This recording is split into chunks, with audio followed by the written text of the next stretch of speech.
आज हम बीए प्रथम वर्ष की प्रथम सेमेस्टर में हिंदी साहित्य का आदिकाल पढ़ेंगे, जिसमें हिंदी साहित्य के इतिहास लेखन की परंपरा की चर्चा कीजिए। इस तरह से प्रश्न पूछा जा सकता है। और विदेशी विद्वानों द्वारा लिखे गए हिंदी इतिहास ग्रंथों की सामान्य विशेषताएं बताइए। ठीक है, तो हिंदी साहित्य के इतिहास लेखन के बारे में पढ़ेंगे हम। हिंदी साहित्य के इतिहास लेखन की परंपरा आधुनिक काल में आरंभ हुई तथा इसका प्रवर्तन 19वीं शताब्दी में हुआ। इससे पूर्व हिंदी के विभिन्न कवियों तथा लेखकों ने कुछ पुस्तकें अवश्य लिखी, परंतु उनमें विभिन्न कवियों के व्यक्तित्व तथा कृतित्व का आंशिक रूप में ही वर्णन प्राप्त होता है। उदाहरण के रूप में 84 वैष्णव की वार्ता, 252 वैष्णव की वार्ता, भक्तमाल, कविमाला आदि में कवियों के बारे में जो वर्णन प्राप्त होता है, उनमें किसी धर्म अथवा संप्रदाय विशेष की भावना से ही कवियों का निर्देश प्राप्त होता है। आधुनिक काल से पूर्व काव्यद्रुम, रस, चंद्रोदय, दिग्विजय भूषण, सुंदरी तिलक आदि रचनाओं के नाम भी उल्लेखनीय हैं। ये ग्रंथ ऐतिहासिक अन्वेषण का परिणाम तो नहीं है, लेकिन हिंदी साहित्य के इतिहास लेखन में इनकी पर्याप्त सहायता ली जा सकती है। इन रचनाओं के कालक्रम, सन, संवत तथा विषय वस्तु आदि का भी कोई व्यवस्थित और प्रमाणिक विवेचन नहीं किया गया है। अतः इन रचनाओं को इतिहास की संज्ञा देना उचित नहीं होगा। फिर भी इतिहास लेखन के लिए अतीत के साहित्य संबंधी अनुसंधान, उपलब्ध कृतियों की प्रामाणिकता, रचनाओं के सुसंपादित संस्करण, कालक्रम अनुसार ग्रंथ सूची, उपलब्ध पत्र पत्रिकाओं की फाइलें, इन सब का संग्रह नितांत आवश्यक है। इतिहास लेखन की सामग्री पर चिंतन करते समय हमें इस बात का भी ध्यान रखना होगा कि हिंदी साहित्य का बहुत बड़ा भाग अनेक कारणों से नष्ट हो चुका है। उसमें कुछ ऐसी रचनाएं भी हैं जिन्हें पूर्ण प्राप्त नहीं किया जा सकता। इसके साथ साथ कुछ ऐसी भी रचनाएं हैं जो राज पुस्तकालयों या निजी पुस्तकालयों में छिपी पड़ी है। आज आवश्यकता इस बात की है कि हिंदी साहित्य के इतिहास की व्यापक सामग्री की खोज करके उसका वैज्ञानिक निरीक्षण किया जाए और फिर उसे आधार बनाकर हिंदी साहित्य का लेखन किया जाए। इस संबंध में नितांत आधुनिक दृष्टिकोण भी अपेक्षित है, जिसके अभाव में हिंदी साहित्य के इतिहास की लेखन परंपरा को आगे नहीं बढ़ाया जा सकता। इस संदर्भ में डॉक्टर रामकुमार शर्मा ने उचित ही लिखा है, विक्रम की 17वीं शताब्दी के अंत तक हिंदी साहित्य का इतिहास बिखरी हुई रत्न राशि के रूप में पड़ा रहा। इनमें अपने पूर्ववर्ती कवि या भक्त के रूप में उल्लेख अवश्य मिलते हैं, पर वे व्यष्टि रूप से मिलते हैं, समष्टि रूप से नहीं। अब हम पढ़ेंगे साहित्य के इतिहास लेखन का आरंभिक युग। हिंदी साहित्य के इतिहास लेखन के प्रथम युग में साहित्य के इतिहास संबंधी सामग्री को जुटाने का महत्वपूर्ण कार्य हुआ। तत्पश्चात इतिहास लिखने के छिट-पुट प्रयास भी किए गए।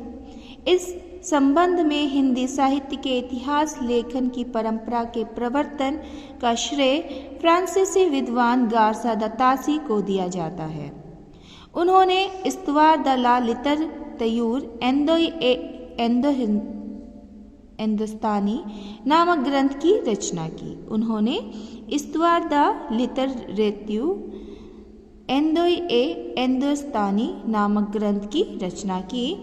इस ऐतिहासिक रचना में हिंदी और उर्दू के लेखकों का क्रम अकारदिक्रम में दिया गया है। ग्रंथ के आरंभ में लेखक ने 24 पृष्ठों की लंबी भूमिका लिखी है, जिसमें उन्होंने हिंदी भाषा तथा उसके साहित्य पर विचार किया है। उल्लेखनीय बात यह है कि लेखक ने उर्दू भाषा को भी हिंदी में सम्मिलित कर लिया है। फलस्वरूप उस ग्रंथ का कलेवर बहुत अधिक बढ़ गया। लेखक ने इस ग्रंथ के आधे से अधिक भाग में उर्दू कवियों का परिचय दिया, जो कि भाषा विज्ञान की दृष्टि से उचित प्रतीत नहीं होता। फिर भी तासी ने हिंदी के प्रधान कवियों की जीवनियाँ तथा उनकी काव्य रचनाओं का विवरण देने का प्रयास किया। लेखक ने न तो हिंदी साहित्य के इतिहास का काल विभाजन किया तथा न ही उसकी साहित्यिक विशेषताओं पर प्रकाश डाला। उपयुक्त त्रुटियों के होने पर भी तासी का यह ऐतिहासिक ग्रंथ विशेष महत्व रखता है। कारण यह है कि एक तो लेखक ने सुदूर फ्रांस में बैठकर इस ग्रंथ का लेखन किया। दूसरा, उन्होंने हिंदी साहित्य के इतिहास लेखन की परंपरा को आरंभ किया। आज उनके ग्रंथ का हिंदी अनुवाद भी हो चुका है। दूसरा हम ले लेंगे 1883 ईस्वी में शिव सिंह सेंगर द्वारा शिव सिंह सरोज नामक ग्रंथ की रचना की गई। इस ऐतिहासिक ग्रंथ में लगभग 1000 भाषा कवियों का जीवन चरित्र और उनकी रचनाओं के उदाहरण दिए गए हैं। यही नहीं, लेखक ने कवियों के जन्मकाल तथा रचनाकाल की ओर भी संकेत किया है। जहां तासी के ग्रंथ में हिंदी कवियों की संख्या 70 के लगभग थी, वहां शिव सिंह सरोज में इनकी संख्या 1000 तक पहुंच गई। तीसरा है हमारा अगले इतिहास लेखक का नाम है जॉर्ज ग्रियर्सन। उनके द्वारा रचित ग्रंथ the modern vernacular literature of Hindustan का प्रकाशन 1888 ईस्वी में हुआ। डॉक्टर गणपति चंद्र गुप्त ने सच्चे अर्थों में इस रचना को हिंदी साहित्य का पहला इतिहास ग्रंथ कहा है। कारण यह है कि जॉर्ज ग्रियर्सन ने इस ऐतिहासिक ग्रंथ में कवियों तथा लेखकों का न केवल कालक्रम अनुसार वर्गीकरण किया है, बल्कि उनकी प्रवृत्तियों को भी स्पष्ट किया है। स्वयं लेखक ने भी स्वीकार किया है कि उसने सामग्री को कालक्रम अनुसार व्यवस्थित करने का प्रयास किया है। इस ग्रंथ का विभाजन विभिन्न कालखंडों में किया गया है। प्रत्येक काल के गौण कवियों का परिचय उससे संबंधित अध्याय के अंत में दिया गया है। लेखक ने न केवल काव्य प्रवृत्तियों की व्याख्या की है, बल्कि उनकी सांस्कृतिक परिस्थितियों तथा प्रेरणा स्रोतों का भी वर्णन किया है।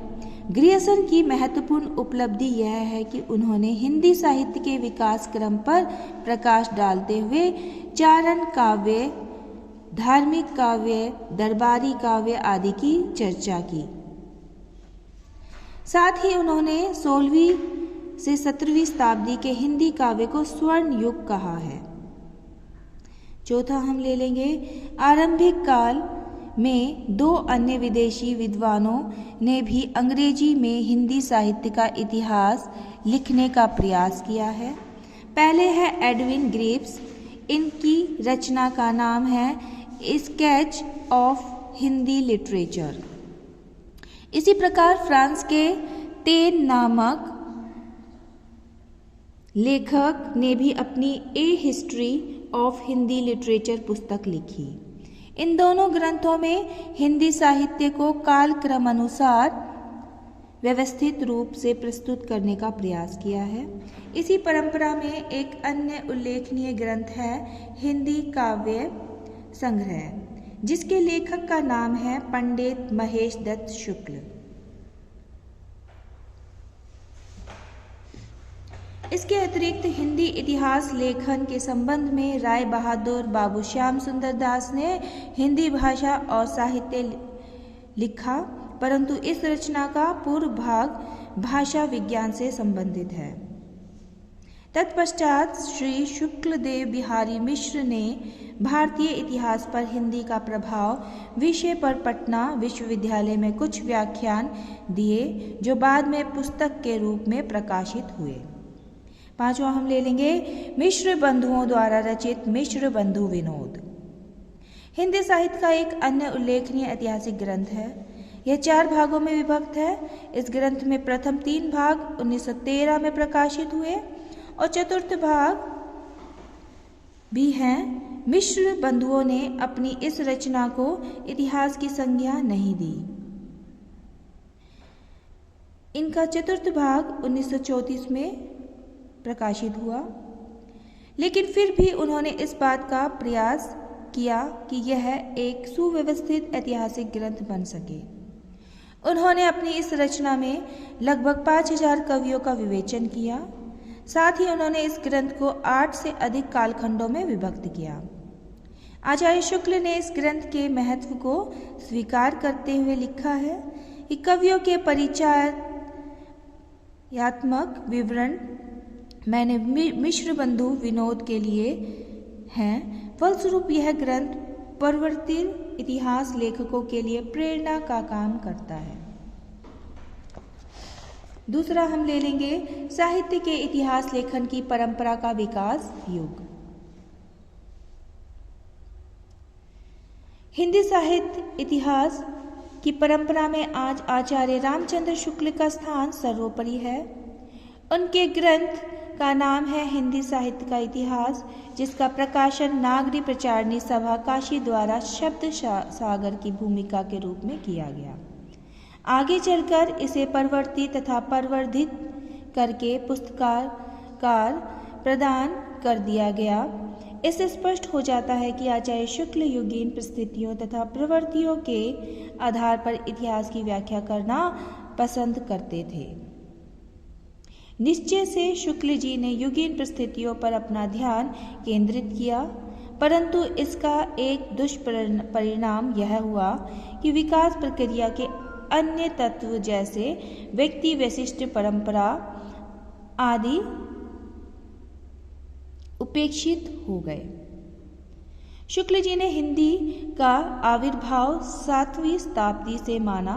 हिंदी साहित्य का आरंभ विक्रमी संवत 1050 से स्वीकार किया। उनके द्वारा चारों कालों के जो नाम दिए गए हैं वो है वीरगाथा काल, भक्ति काल, रीतिकाल, गद्य काल। निश्चय रूप से शुक्ल जी एक युग प्रवर्तक इतिहास लेखक थे। उन्हीं के नाम से ही हिंदी साहित्य इतिहास लेखन का विकास युग जुड़ा हुआ है। तीसरा है वर्तमान युग में हिंदी साहित्य के इतिहास लेखन की परंपरा। हिंदी साहित्य के इतिहास लेखन के वर्तमान युग में सर्वप्रथम आचार्य हजारी प्रसाद द्विवेदी का नाम गिनवाया जा सकता है। उनके इतिहास ग्रंथ का नाम हिंदी साहित्य की भूमिका। वस्तुतः यह ग्रंथ विभिन्न स्वतंत्र लेखकों का संग्रह है जो हिंदी साहित्य के इतिहास लेखन की दृष्टि से सर्वथा नवीन व्याख्या तथा इतिहास प्रस्तुत करता है। शुक्ल जी के बाद द्विवेदी ही एक उल्लेखनीय इतिहास लेखक माने जाते हैं। जहाँ शुक्ल जी ने प्रत्येक युग की साहित्यिक प्रवृत्तियों तथा परिस्थितियों को महत्व दिया है, वहाँ द्विवेदी जी ने देश की प्राचीन परंपराओं, यहाँ की संस्कृति तथा लोक परंपराओं के संदर्भ में साहित्य का मूल्यांकन किया है। द्विवेदी जी का प्रमुख योगदान संत काव्य परंपरा के स्रोतों का अनुसंधान है। उन्होंने सिद्धों और नाथपंथियों की वाणियाँ, विचार सारणियों तथा काव्य शैलियों का तुलनात्मक अध्ययन किया। उन्होंने यह सिद्ध करने का प्रयास किया कि हिंदी की संत काव्यधारा भाव, भाषा और शैली के आधार पर सिद्धों व नाथों के प्रभाव पर आधारित है। यही नहीं, उन्होंने यह भी स्पष्ट किया कि हिंदी के प्रेमाख्यानक, काव्य, कथावस्तु, कथानक रूढ़ियों, रचना शैलियों, छंद योजना आदि की दृष्टि से संस्कृत, प्राकृत तथा अपभ्रंश काव्य की ऋणी है।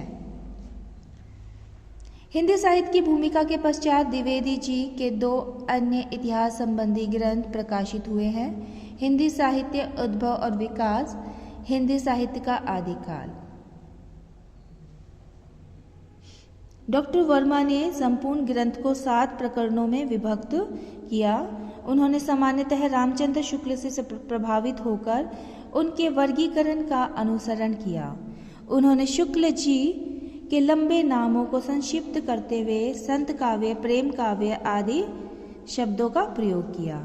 ग्रंथ के 7 प्रकरण हैं: संधिकाल, चारणकाल, भक्तिकाल की अनुक्रमणिका, भक्तिकाल, प्रेम काव्य, राम काव्य और कृष्ण काव्य। चौथा हम ले लेंगे इतिहास लेखन में डॉक्टर गणपति चंद्र गुप्त का योगदान। डॉक्टर राजकुमार वर्मा के बाद हिंदी साहित्य के इतिहास लेखन के प्रयास चलते रहे। डॉक्टर धीरेन्द्र वर्मा द्वारा संपादित हिंदी साहित्य अनेक दृष्टियों से साहित्य इतिहास ग्रंथ हैं। इसमें हिंदी साहित्य के इतिहास को आदिकाल, मध्यकाल और आधुनिक काल में व्यक्त किया गया है। नागरी प्रचारणी सभा काशी ने हिंदी साहित्य का बृहद इतिहास 18 भागों में प्रकाशित किया है। 5वां पॉइंट हम ले लेंगे इतिहास लेखन के आधुनिकतम प्रयास। उपयुक्त इतिहास ग्रंथों के साथ साथ हमें कुछ ऐसे शोध ग्रंथ तथा समीक्षा ग्रंथ भी प्राप्त होते हैं जो हिंदी साहित्य के इतिहास के नूतन ग्रंथों के व्याख्या प्रस्तुत करते हैं। आधुनिक हिंदी साहित्य का इतिहास तथा उसके लेखक डॉक्टर बच्चन सिंह द्वारा ग्रंथ बच्चन सिंह और दूसरा ग्रंथ हिंदी साहित्य और संवेदना का इतिहास तथा इसके लेखक का नाम डॉक्टर रामस्वरूप चतुर्वेदी है। जहां डॉक्टर बच्चन सिंह ने अपने ग्रंथ में ऐतिहासिक, सामाजिक व साहित्यिक इतिहास ग्रंथ लिखे हैं, वहां प्रोफेसर चतुर्वेदी का ग्रंथ आचार्य रामचंद्र शुक्ल के हिंदी साहित्य का इतिहास नामक ग्रंथ से प्रभावित हुआ है। ये दोनों ग्रंथ अनेक वर्षों के चिंतन, मनन और अध्यापन का परिणाम है। निष्कर्षतः हम कह सकते हैं कि हिंदी साहित्य के इतिहास लेखन की परंपरा लगभग 125 वर्षों से चली आ रही है। इस छोटी सी अवधि में हिंदी साहित्य के इतिहास लेखन की परंपरा का पर्याप्त विकास हुआ है।